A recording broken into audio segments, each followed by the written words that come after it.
So far away, Lucas, what is your favourite fictional universe that's supposed to be satire that people don't understand is satire?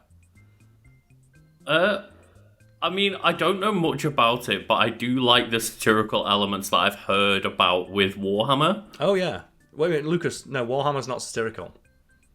Oh, right, it's meant to be taken totally literally, got it. I never broke the law! I am the law! With them, for the most part, including, I believe, Dredd, right, is that you can pretty much just start with the sentence, it's British, and know it's going to be satire. But I legit think the reason why a bunch of Americans don't realise that Judge Dredd and Warhammer and stuff are satire is because they're British and they're satire.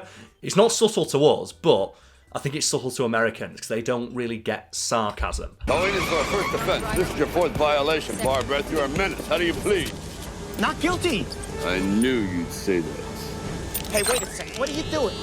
Grenade.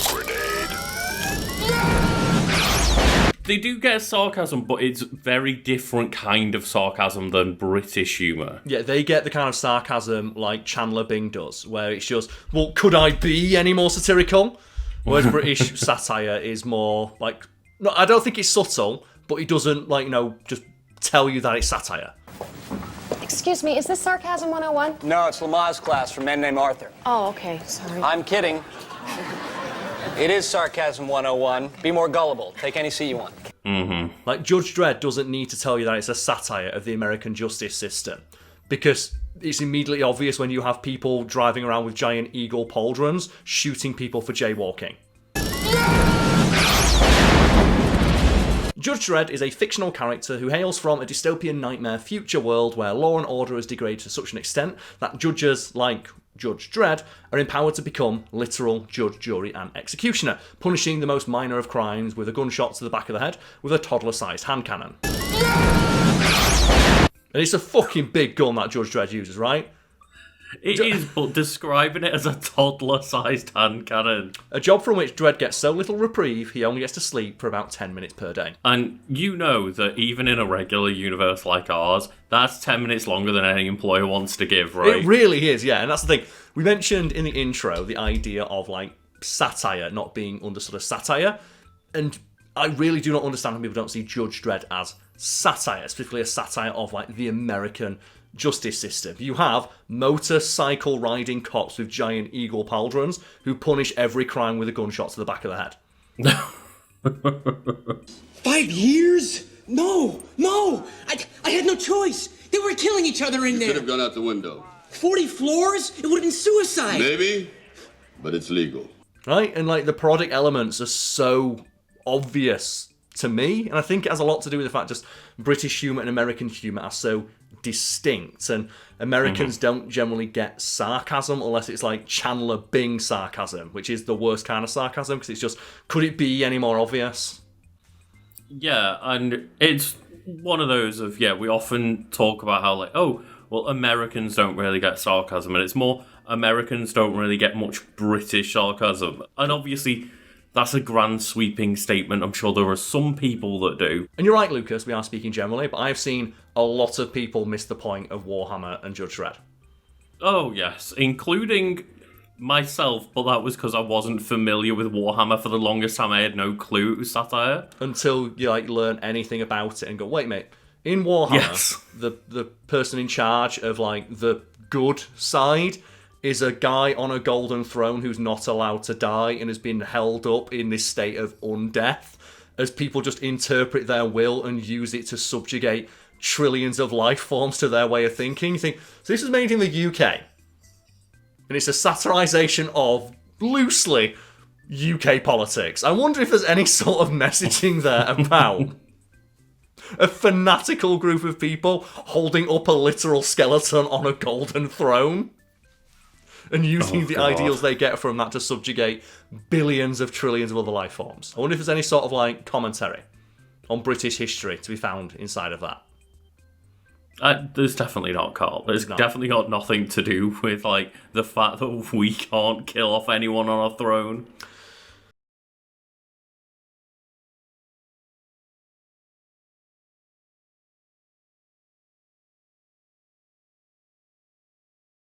You know what? we've learned with doing Wiki Weekends that there's a lot of people that do want to enjoy media without thinking about it at all times, and I'm all on board with sometimes not thinking about it, but just wanting to... If you want to turn your brain off and watch yourself some some crap reality TV, I'm all on board with that. I talk about that all the time. As you mentioned, Lucas, on Wiki Weekends. I love watching like Bigfoot documentaries. Or like, ancient aliens and talking about just how dumb it is. But also, it's fascinating, especially like, given that, like, the property we're talking about today, Judge Dredd, it's very British. It's very British in its sense of humour, even though it's ostensibly set in the United States, specifically in a fictionalised dystopian version of the United States. And even more specifically than that, the city of Mega City 1.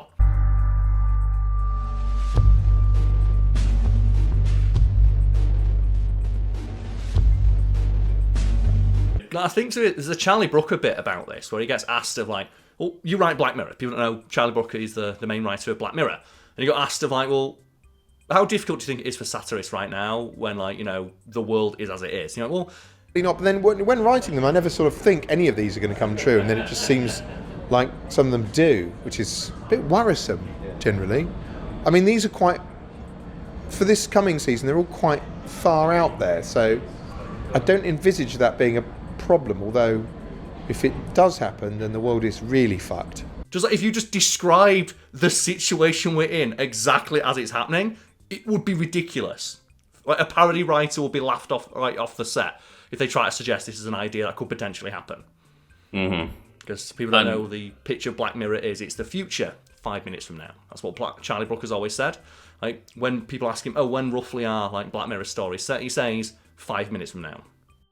Again, that is not to be taken literally.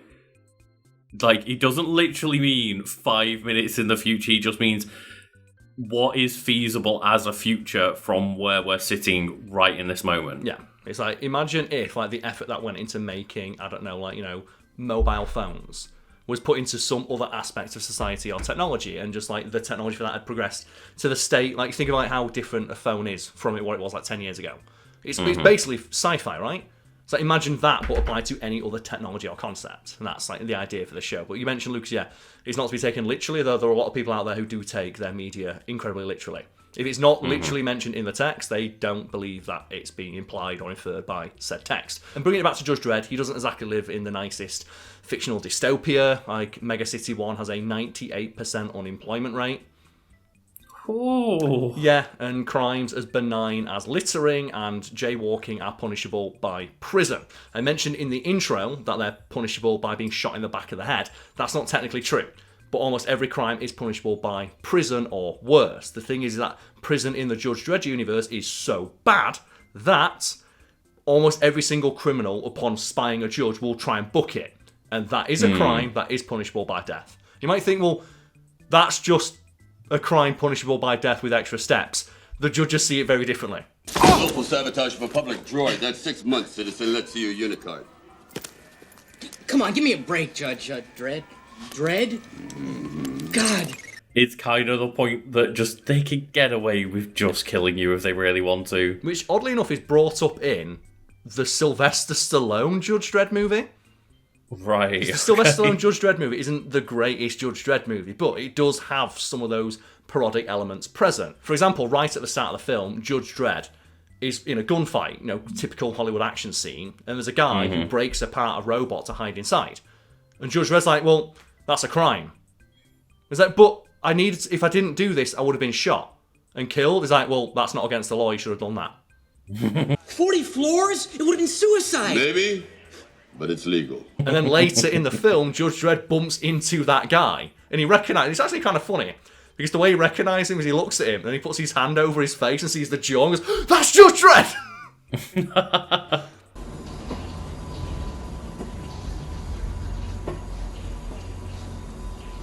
Dredd? And the satire in that scene is actually pretty good because you have Judge Dredd trying to talk about how, no, the law is always right. That's kind of weird. What are the odds? Two wrongly convicted guys sitting right next to each other. You received the sentence the law required. And the guy's like, well, how did you end up here then? He goes, oh, it was a mistake. Oh, so the law can make mistakes then? It's almost like there are things like discretion. The law doesn't make mistakes. Really? Then how do you explain what happened to you? And I do wish, when you say, like, he just covered up his face, just... Why has that not been in any Batman film yet? Just someone getting, like, the poster going. Just someone taking Bruce Wayne's face and just putting the hand over the front. Just looking at, like, Robert Pattinson when he's, like, Robert Pattinson, Bruce Wayne, and going, man, your lips are so kissable. And they think back to all that fan art they've drawn of Batman and go, hang on. Yeah, just... Who would have guessed that, like, the just absolute emo little boy sitting in his basement, just in his mansion, would actually be Batman? Oh, wait. Yeah. He's got the most chiseled jawline in the world. Yeah, and bringing it back to Judge Dredd, as you mentioned, Lucas, like, the fact that every crime is punishable by death, if not death, a prison sentence that is so bad, people prefer death to it, that's the point. The point is that the judges see all law and order as such a black and white binary concept. It doesn't take into account things like extenuating circumstances or judiciary discretion. And that's something they mention in, like, the slightly better Dredd film, where there's the guy who's homeless and they walk past them and Judge Dredd's going to arrest him. It's like, oh, no. Actually, this is a test. This is a test for this potential new judge. And it's like, well, what's the punishment for this crime? And it's like, well, it should be 3 years in prison. But we're trying to catch a bigger fish. And Judge Dredd just looks at him and goes, okay, you better not be here when I get back. Rookie. Judgment. Vagrancy, 3 weeks ISO cubes, but prioritize murders? Correct. Don't be here when we get back. And it's like one of the few times that Judge Dredd actually shows any sort of, like, discretion in the administration of his duties. Because if that was just Judge Dredd on his own, he'd have shot that fucking guy. Just Judge Dredd, he sees everything in black and white, and that's kind of the point of the story. It's like, he eventually learns that, oh, the law kind of needs, like, a gentler hand to administer it, because when you see everything in black and white, it's just inherently not fair. I said that the guy at the start of, like, the Sylvester Stallone Judge Dredd movie is like, if I'd have not hidden, I'd be dead. And Judge Dredd's like, well, that's not breaking the law. It's not illegal to be dead. Not yet, anyway. It's true. I mean, that's happened before, right? There's, like, a town somewhere where it's illegal to be dead or something, It's one of those, like, laws that's on the books, but, like, you know, extenuating circumstances are a thing. It's like self-defense, right? If you kill someone in self-defense, generally in almost every court of the land, it's one of those things where, okay, your life was in danger and you responded to the danger with appropriate force. It's one of those things that you would generally be able to argue in court. 5 years just for saving my own ass? That was a mistake. And you mentioned, Lucas, you're not too familiar with the Judge Dredd universe, right? Not overly, like, mainly it's just the Dredd movie that I've seen with Karl Urban in it. Yes. Which is, as I said, it's a pretty decent Dredd movie, but there's some aspects that aren't true to the comics. Like, for example, where Judge Dredd lets that guy off, Judge Dredd would never do that. Like, Judge Dredd would immediately arrest that guy. He'd send another judge to arrest that guy. Because Judge Dredd is like, that's the point. He's like completely all in on, like, justice overall. It's like, but the law isn't fair. And he goes, it's still the fucking law, and I've got a gun. The computer check of the DNA coding on those bullets. The DNA is a perfect match for Judge Joseph Dredd. It's a lie! The evidence has been falsified! It's impossible! I never broke the law! I am the law! Yeah, it's like, he doesn't really care to think about whether it's fair or not, right? And that's the point, right? When you see him do something like that, you're not supposed to think, wow, that's badass. Like, well, that's ridiculous. All that guy did is not have a house. That's not a crime. And it's like, it is in Judge Dredd's universe. They criminalise being poor. And you think to yourself, hang on a second. Nah, that can't possibly apply to anything that's happening in the current day, right? It's just a story. Yeah, I mean, no realistic government would try to make homelessness illegal, right? Yeah, they wouldn't they wouldn't, like, you know, try to criminalise just having no money. Or protesting. Right? No, never. It won't be a thing. It's almost like story. Let's move on. So, it's Jack. It's a war on terror. We're not out to kill civilians. Extremists, lawless gangs, madmen. Of course, that would have to include you. So let's move swiftly on, Lucas, and talk about judges, because they're an interesting lot. They are fanatical in their administration of justice and see themselves as the last bulwark of civilization, which in the universe as it's created, they sort of kind of are. Because crime is fucking everywhere in Judge Dredd's universe, and that's why the judges are empowered to judge, sentence, and administer said sentence all at the same time. Because it saves time, right? From the decay rose a new order, a society ruled by a new elite force, a force with the power to dispense both justice and punishment. Why would you spend all of the time, effort, and money to take people to court and go through process and make sure that they're being taken to justice correctly when the judge can just decide there and then? Also, no. as well, when every crime is punishable by prison or being shot in the head, you don't really need court, do you? It's not really. And yes, the judges are able to use their own discretion, but the point of the story is that they're also fanatically devoted to law and order, that they never use it. Mm-hmm. They seldom ever see, for example, extenuating circumstances. Mind explaining yourself, rookie? Abetting a felon is not just a fail offense. It's a crime. I already picked up the fail when I lost my primary weapon. I'm not going to be a judge, and I don't need to be a mind reader to know it. And that's kind of what the stories are meant to highlight. You're meant to question why the judges are being so mean, so harsh. Also, it can be cool when sometimes Judge Dredd does fight werewolves and ghosts. And that's the thing, right? It's ultimately, some of it is way more just trying to make a statement than other parts of Dredd, but just, it's one of those things of it's why in real life, judges are given the power to think of existential circumstances and things like that and make their own decisions, but just obviously then in Dredd it's that they decide to just murder on sight. No, they do away with all of that nonsense. And the universe of Judge Dredd is built entirely around the idea that judges never really get a day off, to the point where when they retire, they get a choice. Training new judges, so, polishing the next set of boot heels that's going to be on, the citizenry's neck, or going out into the irradiated wasteland and shooting mutants. Something they call the Long Walk, where they go and bring law to the lawless. Let him take the law he served so well to those who have it not. Which is a cool concept, but it's the thing of you don't ever get to not be a judge. You are always part of the system, whether it is shooting people for committing crimes outside of the walls, or, just training the next generation of judges. Yeah, it's not exactly a retirement, is it? Yeah.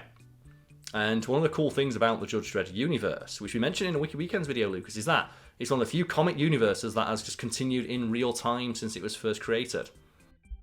Mm-hmm. And Judge Dredd, they have done the comic shenanigans, though, of they de-aged Judge Dredd in one comic because they realised, he's getting close to mandatory retirement age in the Judge Dredd universe. Just de-age him a little bit so we can write 20 more years of stories.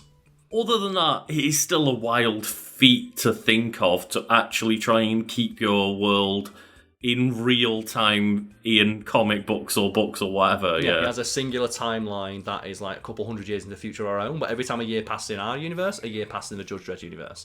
And there's been no comic shenanigans to try and float the timeline around, although they have done things to de-age characters, which is a feat in of itself. And it's weird that the thing that's supposed to be a parody of other comic books and action heroes and stuff has managed to do something they can't and just tell a coherent story that you can read from beginning to end. Or at least beginning to wherever it's at now, because it's still ongoing. Because it gives your one story a bit of a unique selling point, right? Yeah, it's hey, do you want to read Judge Dredd? Where do I start? It's the beginning. Hey, I want to get into DC, where do I start? Well, which universe do you want to read about? Do you care? Do you want Dr. Manhattan to start interacting with Batman? Not really, no. In which case, you don't want that universe.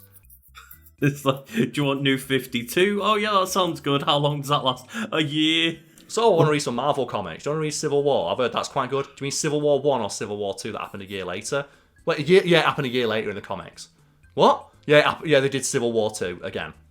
But it was written 20 years apart or something, right? It's is Spider-Man still in high school? A little bit, yeah. Wasn't he from the... Yeah. Yeah. What about the Punisher? What's he doing? Wasn't he in Vietnam? Oh, it's Desert Storm now. Oh, actually, no, it's not Desert Storm. He had a fight in Made Up Istan because they didn't want to reference a real-world conflict because they thought that was a bit distasteful. So, but he still shoots people, right? Oh, of course, he loves doing that. That's the one thing they'll never find distasteful. It's just the Punisher shooting people. But speaking of shooting people, Judge Dredd loves shooting people, but he can't shoot people every second of every day. He can shoot people 23 hours and 50 minutes of every single day, though, because there is something referenced, not often, but because the Judge Dredd universe is like one coherent story, it's a singular timeline, the fact it's referenced once means it does exist, and it's the total relaxation inducer, which does sound relaxing, right? I mean, yeah, that sounds like what I need right now when it's just like cold at night and I can't sleep. Yeah, so it sounds nice, but basically what it is a machine that a judge will step into in full uniform, and it gives them the equivalent of a full night's sleep in 10 minutes. And its only purpose is to get judges back onto the street as quickly as possible. So there's no like altruistic goal to its existence. It's like, oh, this will allow people to be far more productive. It's like, no, we need judges to keep shooting people. There are so many homeless people we need to shoot. I mean, that is the downside to it happening within that universe, but I will say, as much as I do like getting cozy in bed and all that jazz, like... That machine would like whip ass, right? It really would. I would say yes to its second one. It'd be great, but you know if that technology got invented, like in the Judge Dredd universe, it wouldn't be used for altruistic means. It would be, you would have one in your office, and when you asked to go home to see your family, they'd make you step into the total relaxation inducer, so you could work another 8-hour shift. And they just put up like a picture of your family in the little pod as you go to sleep. Yeah, because that's like, that's the world that we're eventually going to live in. It's the kind of world that is satirised in things like Judge Dredd, in Warhammer. And I know Warhammer is a lot more fantastical, but there are elements that are very obviously satirical and making fun and poking fun at real life. Like, just, for example, the total disregard for people's safety or autonomy. Like, there's just one specific thing in regards to Warhammer that I love, because it's so emblematic of the universe, and people usually have one of two reactions to it. And it is that there is this entire process for refueling starships, because starship fuel is so dangerous. It basically just melts whoever's touching it. And what they do is they just get one guy, and they say a bunch of prayers, and they have that one guy carry it down to where it needs to go into the ship. And with his final ounce of strength, he pushes it into, like, where it needs to go, then he melts and dies, and someone goes in and sweeps him up. As mentioned, there's usually one of two responses to that. Either, oh, I see what they're doing there, or why don't they build a pipe? To which the response is, well, a pipe would cost resources. Getting a guy to do it costs them nothing, because there's always another guy. If anything, getting rid of a person frees up more resources. Yep. And that's like the basic equation that's happening constantly in the background of all of Warhammer. Of just, well...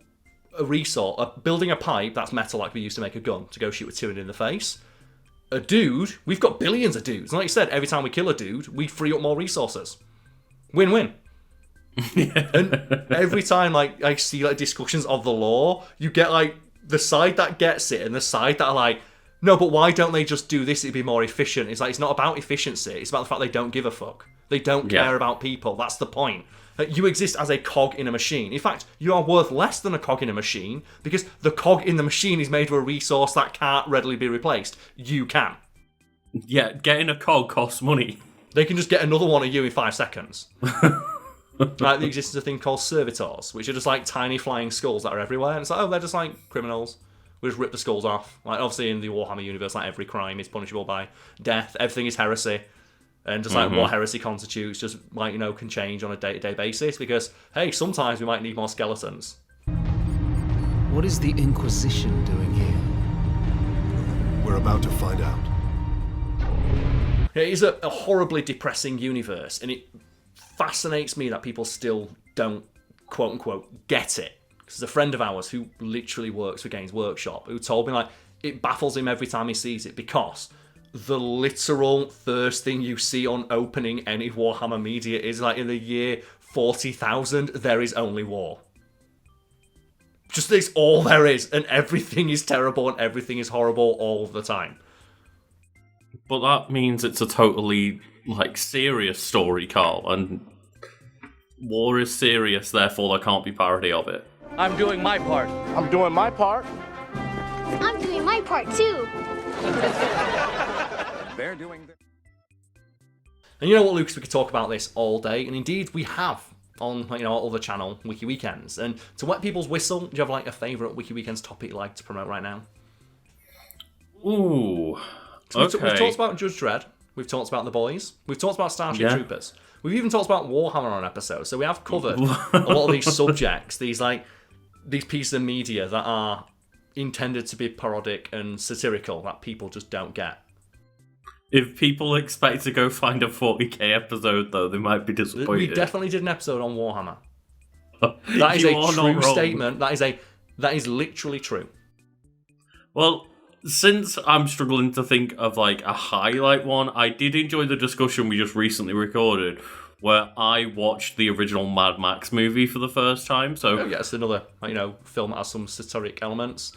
It was inspired by a fuel crisis in Australia, and just George Miller thought to himself, "Oh, well, what would happen if that went on for like 2 more weeks?" Do you know that whole statement of like the entire world is like 3 missed meals away from anarchy? Mm-hmm. He thought about that, and just what about fuel? What about if just rather than having a limited amount of fuel, we had no fuel whatsoever? What would a world where that was the problem look like? And he came up with Mad Max. A world where apparently everyone's got a fucking car. That's the other aspect of it, right? It's like the Immortan Joe. People always joke whenever the Doof Warrior comes in. It's like, well, I thought fuel was a scarce resource in this universe. Why does Immortan Joe have a guy with a flamethrower guitar? Well, 1, it's fucking rad. And 2, of course, the person at the very top wastes all the resources that are, scarce for the underclass. Mm-hmm. Of course, Immortan Joe hoards all the water, even though there is technically enough for everybody else because he doesn't want to share it. I wonder if there's any sort of message there, right? This literal fat cat at the top who hoards everything and doesn't share anything with those below, and in fact tries to convince them that the resource that they hoard for its value actually has no value. I don't know why you want it. It's like, Lucas, I don't know why all these people don't want to return to the office. Working from home, it's not good for you. Said your boss in an email from their home office. Do not, my friends, become addicted to water. It will take hold of you, and you will resent its absence. As they glance at their just outgoings of, we're paying X amount for empty office. Oh, shit. Yeah. And that's it's a concept that I'm a big fan of. Just reading into the media that you enjoy. Well, in some cases, don't enjoy all that much. It's a little bit more than the surface level. Because I'm sure you'll find something there. For sure. There's always a message there, whether intentional or not, and sometimes it can be fun to try and discern what that message is and, discuss it with others, which you can do in the Discord for Wiki Weekend, which you can also find linked below. Yay. Thanks as well. The one bit about Judge Dredd that always gets me, I can't believe people don't know that this is supposed to be fucking parody. He's in the Dredd movie, where there's some people, admittedly, they've got guns, and they are a threat to Dredd. And he's like, okay, I need to put these people down. Switch to white phosphorus. And he just shoots a white phosphorus grenade bullet indoors. And he's like, yes, the law allows me to do this. Dear God. The law empowers me to use white phosphorus indoors in a place where people live. Incendiary.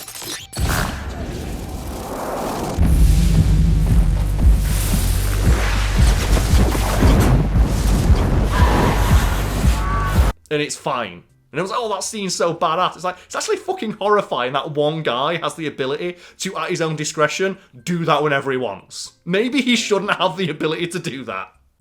Literally portable war crime. And whenever people say, well, those people were shooting at Judge Dredd, it's like, yes, they were. But if you think about the fact that Judge Dredd is singularly able to authorize himself to use something that in our world is a fucking war crime on people in just a rundown slum. Think about what else he's empowered to do and why he's empowered to do that. Mm-hmm. And you can also watch it because it's a pretty badass film, right? But just that authorizing white phosphorus, fucking hell, Judge Dredd. Judge Dredd with the 10 kill streak in Call of Duty, man. Yeah, and the reason why it might be hard for some people to realise that it's parody is because he just doesn't even think anything of it. No, it's never mentioned, right? And obviously as well, you always get the movie understanders well, they were shooting at Judge Dredd. It's like, yes. Because an action scene was happening, but if you think about the wider world that's trying to be crafted by the narrative, especially when it's based on a universe that does have a very, very, very well-built world, Maybe they're trying to say something and hint at something wider in that world. Anyway, see you all next time. Yeah.